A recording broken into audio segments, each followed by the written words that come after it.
नमस्कार दोस्तों, स्वागत है आप सभी का उत्कर्ष ITI में। दोस्तों आज हम लोग इस वीडियो में हिंदी का तीसरा चैप्टर और तीसरा चैप्टर का नाम हो गया संपूर्ण क्रांति। इसके लेखक हैं जयप्रकाश नारायण। तो संपूर्ण क्रांति चैप्टर से आपके एग्जाम के लिए जितने भी ऑब्जेक्टिव प्रश्न बनते हैं इस वीडियो में उनका कवर किया गया है। वीडियो आपके लिए अत्यंत महत्वपूर्ण होगा, तो एंड तक ज़रूर देखते रहिए। तो चलिए दोस्तों शुरू करते हैं। और साथ ही आपका एग्ज़ाम दोस्तों 7 जुलाई को है, तो समय तो बहुत कम ही है, तो ज़रूर इस वीडियो को देखिए। तो चलिए दोस्तों शुरू करते हैं। और साथ ही चैनल पर नए हैं तो ज़रूर सब्सक्राइब कीजिए, आपको इस तरह के वीडियोस देखने को मिलेंगे। तो आओ, आज का पहला प्रश्न है, जयप्रकाश नारायण का जन्म कब हुआ था? जयप्रकाश नारायण का जन्म कब हुआ था? तो इस प्रश्न का सही जवाब हो जाएगा दोस्तों ऑप्शन नंबर ए, 11 अक्टूबर 1902 ईस्वी को। कब हुआ था इनका जन्म? 11 अक्टूबर 1902 ईस्वी को। ऑप्शन नंबर ए दोस्तों इस प्रश्न का सही जवाब हो जाएगा। 11 अक्टूबर 1902 को जयप्रकाश नारायण का जन्म हुआ था। अगला प्रश्न है, जयप्रकाश नारायण का निधन कब हुआ था? जयप्रकाश नारायण का निधन कब हुआ था? तो इस प्रश्न का सही जवाब हो जाएगा दोस्तों option number B. Option number B सही जवाब हो जाएगा। 8 अक्टूबर 1979 को। 8 अक्टूबर 1979 को इनका निधन हुआ था। ऑप्शन नंबर बी इस प्रश्न का सही जवाब हो जाएगा। ऑप्शन नंबर बी सही जवाब हो जाएगा। अगला प्रश्न है, जयप्रकाश नारायण का जन्म स्थान कहाँ है? जयप्रकाश नारायण का जन्म स्थान कहाँ है? तो इनका जन्म स्थान है option number C. Option number C इसका सही जवाब हो जाएगा। सिताब दियारा, उत्तर प्रदेश के बलिया और बिहार के सारण जिला में। सिताब दियारा गांव, सारण, बिहार। तो ऑप्शन नंबर सी दोस्तों यहाँ पे इस प्रश्न का सही जवाब हो जाएगा। अगला प्रश्न है, जयप्रकाश नारायण के बचपन का नाम क्या था? जयप्रकाश नारायण के बचपन का नाम क्या था? तो इस प्रश्न का सही जवाब आएगा दोस्तों option number D, bowl. Jayaprakash Narayan के बचपन का नाम क्या था? बाउल था। ऑप्शन नंबर डी इस प्रश्न का सही जवाब हो जाएगा। अगला प्रश्न है, जयप्रकाश नारायण को लोग क्या कहने लगे? जयप्रकाश नारायण को लोग क्या कहने लगे? तो इस प्रश्न का राइट आंसर हो जाएगा ऑप्शन नंबर ए, लोकनायक। जयप्रकाश नारायण को किस नाम से भी जाना जाता है? लोकनायक के नाम से भी जाना जाता है। तो ऑप्शन नंबर ए यहाँ पे इस प्रश्न का सही जवाब हो जाएगा। अगला सवाल है, बिहार के छात्र आंदोलन का जेपी यानी जयप्रकाश नारायण ने कब नेतृत्व किया? बिहार के छात्र आंदोलन का जयप्रकाश नारायण जेपी ने कब नेतृत्व किया? तो इस प्रश्न का आप सही जवाब हो जाएगा ऑप्शन नंबर बी, 1974 में। कब किया था? 1974 में किया था। ऑप्शन नंबर बी इस प्रश्न का सही जवाब हो जाएगा। ऑप्शन नंबर बी सही जवाब हो जाएगा। अगला प्रश्न है, रिकंस्ट्रक्शन ऑफ इंडियन पॉलिटी पुस्तक किसने लिखी? रिकंस्ट्रक्शन ऑफ इंडियन पॉलिटी नामक पुस्तक के रचयिता कौन है? किसने लिखी है? तो ऑप्शन नंबर सी इस प्रश्न का सही जवाब हो जाएगा यहाँ पे। Option number C, Jayaprakash Narayan. किसने लिखी है reconstruction of Indian polity? Jayaprakash Narayan ने लिखी है। ऑप्शन नंबर सी इस प्रश्न का सही जवाब हो जाएगा। ऑप्शन नंबर सी सही जवाब हो जाएगा। दोस्तों आपको इसका PDF चाहिए तो डिस्क्रिप्शन में टेलीग्राम का लिंक दिया हुआ है, आप जुड़ जाइए, वहाँ पे आपको इसका PDF मिल जाएगा। चलते हैं अगले प्रश्न की ओर। अगला प्रश्न है, जयप्रकाश नारायण को कौन पुरस्कार मिला था? कौन सा पुरस्कार मिला था? तो इस प्रश्न का सही जवाब हो जाएगा दोस्तों ऑप्शन नंबर डी, मैग्सेसे सम्मान एवं भारत रत्न। कौन सा पुरस्कार मिला था? मैग्सेसे सम्मान एवं भारत रत्न मिला था। ऑप्शन नंबर डी यहाँ पे इस प्रश्न का सही जवाब हो जाएगा। अगला प्रश्न है, संपूर्ण क्रांति वाला पाठ भाषण के रूप में गांधी मैदान में जेपी ने कब दिया था? संपूर्ण क्रांति वाला पाठ भाषण के रूप में गांधी मैदान में जेपी ने कब दिया था? तो इस प्रश्न का सही जवाब हो जाएगा क्वेश्चन नंबर 9 का सही जवाब हो जाएगा ऑप्शन नंबर ए, 5 जून 1974 को। कब दिया था इन्होंने? 5 जून 1974 को दिया था। ऑप्शन नंबर ए सही जवाब हो जाएगा। ऑप्शन नंबर ए सही जवाब हो जाएगा इस प्रश्न का। अगला प्रश्न है, किस पाठ में आया है, अगर कोई डेमोक्रेसी का दुश्मन है तो वे लोग दुश्मन हैं जो जनता के शांतिमय कार्यक्रमों में बाधा डालते हैं, उनकी गिरफ्तारियां करते हैं और उन पर लाठी चलाते हैं, गोलियां चलाते हैं। तो इस प्रश्न का राइट आंसर हो जाएगा ऑप्शन नंबर बी, संपूर्ण क्रांति में। संपूर्ण क्रांति पाठ में आया है। ऑप्शन नंबर बी इस प्रश्न का सही जवाब हो जाएगा। अगला प्रश्न है, जयप्रकाश नारायण किस प्रकार के विचारक थे? जयप्रकाश नारायण किस प्रकार के विचारक थे। तो इस प्रश्न का सही जवाब हो जाएगा दोस्तों option number C. Option number C किस प्रकार के थे? समाजवादी थे। कौन से थे? समाजवादी थे। ऑप्शन नंबर सी इस प्रश्न का सही जवाब हो जाएगा। अगला प्रश्न है, जयप्रकाश नारायण ने युवकों के संघर्ष का नेतृत्व किया। युवकों के संघर्ष का नेतृत्व किया। छात्रों के आंदोलन को वाणी देने के लिए कौन सी समिति बनाई? तो ऑप्शन नंबर डी इस प्रश्न का सही जवाब आएगा दोस्तों। ऑप्शन नंबर डी छात्र संघर्ष समिति। ऑप्शन नंबर डी इस प्रश्न का सही जवाब हो जाएगा। छात्र संघर्ष समिति बनाया था जयप्रकाश नारायण ने युवकों के संघर्ष के नेतृत्व के लिए।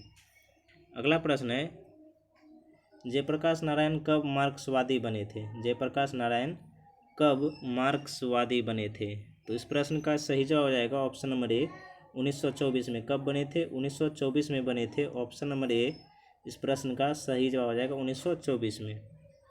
अगला प्रश्न जो है, राजनीति में करप्शन यानी भ्रष्टाचार क्यों है? राजनीति में करप्शन भ्रष्टाचार क्यों है? तो इस प्रश्न का सही जवाब हो जाएगा ऑप्शन नंबर बी इलेक्शन का खर्चा, चुनाव का खर्चा। इलेक्शन का खर्चा और चुनाव का खर्चा के कारण राजनीति में भ्रष्टाचार होने लगते हैं। तो ऑप्शन नंबर बी इस प्रश्न का सही जवाब हो जाएगा। अगला प्रश्न है, छात्र आंदोलन द्वारा जयप्रकाश नारायण क्या चाहते थे? छात्र आंदोलन द्वारा जयप्रकाश नारायण क्या चाहते थे? ऑप्शन नंबर सी इस प्रश्न का सही जवाब हो जाएगा। ऑप्शन नंबर सी दल विहीन लोकतंत्र की स्थापना। क्या चाहते थे? दल विहीन लोकतंत्र की स्थापना। ऑप्शन नंबर सी इस प्रश्न का सही जवाब हो जाएगा। अगला सवाल है, इंफ्रास्ट्रक्चर का अर्थ है। इंफ्रास्ट्रक्चर का अर्थ है। तो इस प्रश्न का सही जवाब हो जाएगा ऑप्शन नंबर ए आधारभूत ढांचा। क्या है? आधारभूत ढांचा। ऑप्शन नंबर ए इस प्रश्न का सही जवाब हो जाएगा।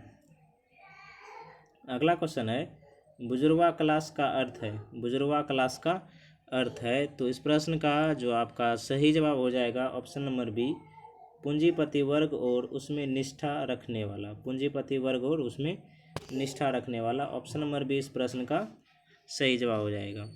अगला क्वेश्चन है क्वेश्चन नंबर 18, उच्छृंखल शब्द का अर्थ है। उच्छृंखल शब्द का क्या अर्थ है? तो इस प्रश्न का सही जवाब हो जाएगा ऑप्शन नंबर सी नियम कायदा तोड़ने वाला, असंयत। नियम कायदा तोड़ने वाला, असंयत। ऑप्शन नंबर सी इस प्रश्न का सही जवाब हो जाएगा।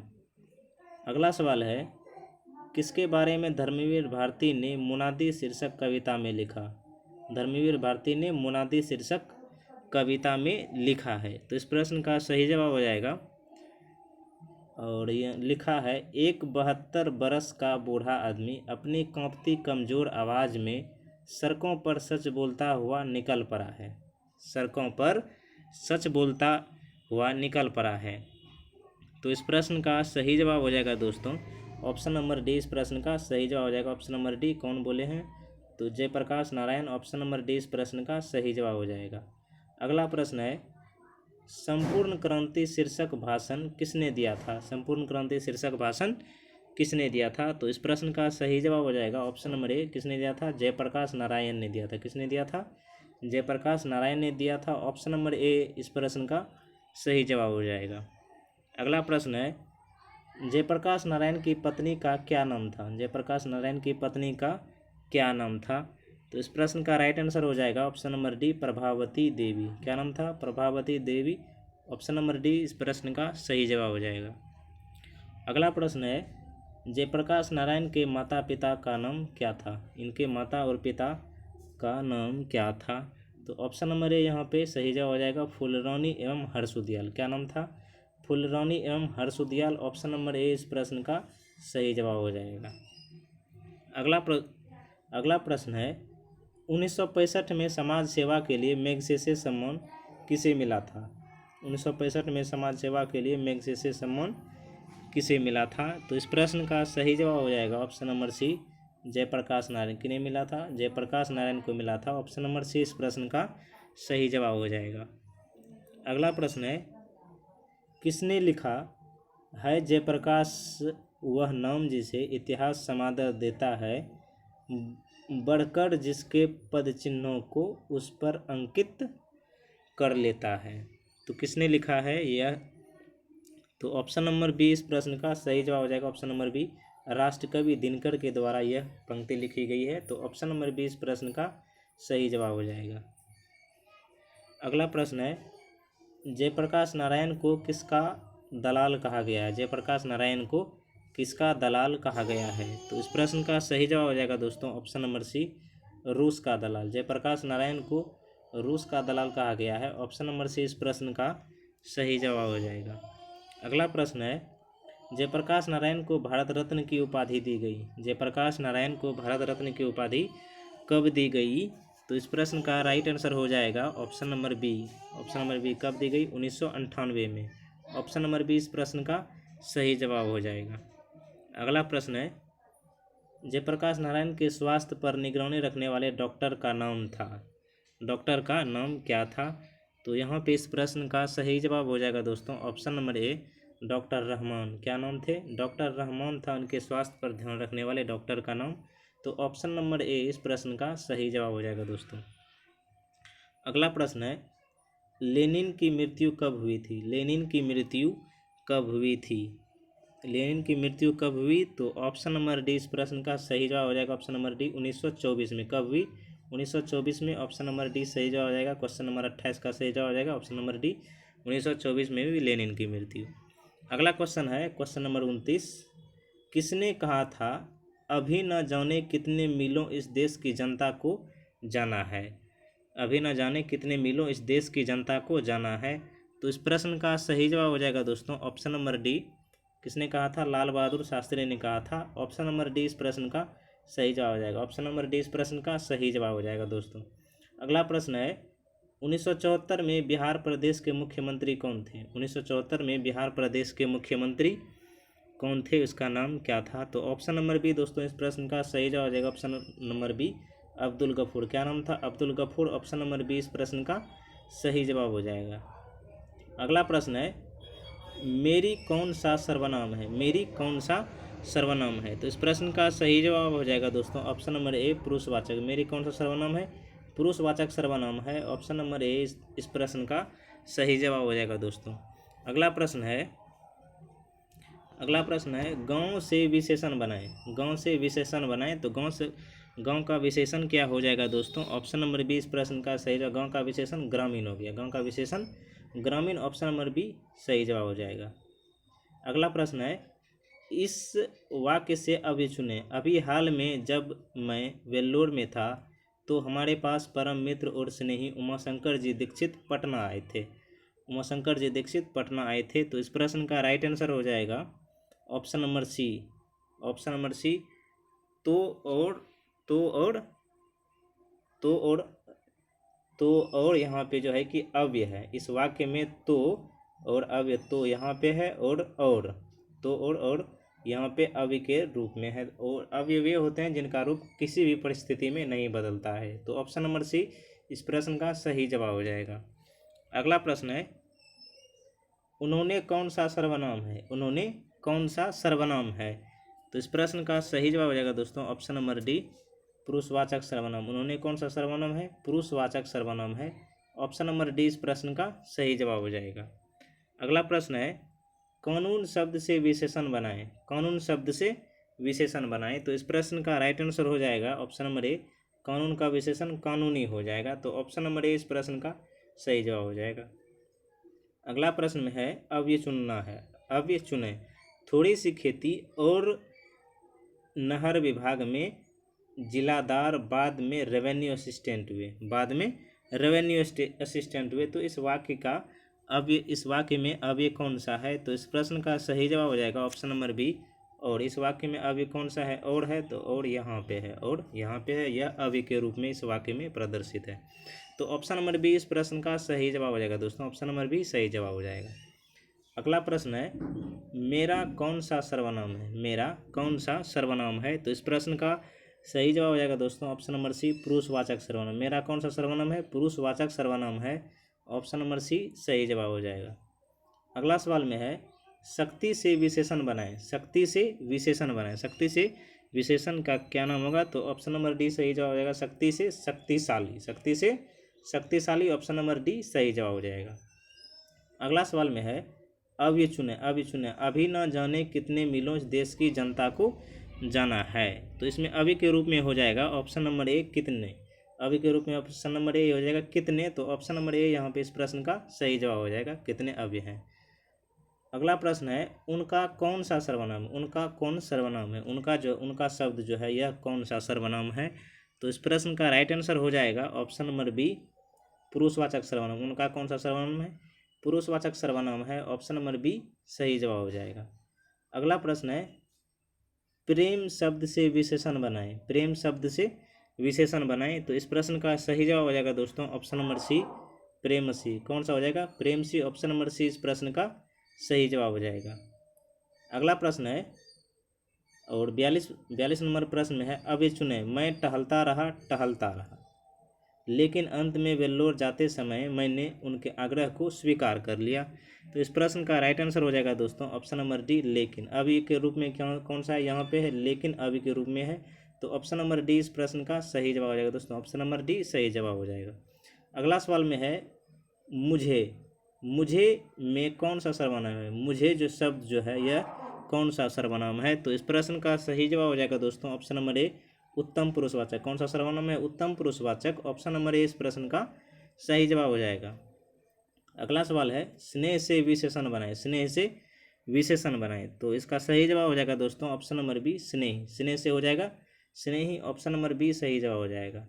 अगला सवाल है, महत्ता से विशेषण बनाएं, महत्ता से विशेषण बनाएं। तो इसका सही जवाब हो जाएगा दोस्तों ऑप्शन नंबर सी महत्वपूर्ण। महत्ता से महत्वपूर्ण हो जाएगा, ऑप्शन नंबर सी सही जवाब हो जाएगा।